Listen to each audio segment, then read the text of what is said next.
સ્મિતા, હવે કહીશ શું થયું? કેતન, પપ્પાએ મને રવિવારે ઘરે બોલાવી. મારા લગ્ન માટે કોઈ છોકરો જોવા આવે છે.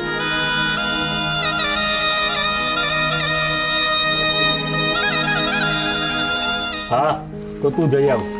તારા પપ્પાની વાત છે. મને જે દુઃખ થશે એ હું સાચવી લઈશ. કેતન, તું હંમેશા મારું વિચારસ, પણ હું તારા માટે કંઈ નહીં વિચારતી. પેલા બી હું તને મૂકીને ચાલી ગઈ હતી, પણ પાછું. તું રડ નહીં સ્મિતા, તારી પરિસ્થિતિ હું સમજુ છું. પ્લીઝ, મારી એક રિક્વેસ્ટ છે, તું માનીશ? હા કેતન, તું કહે એમ.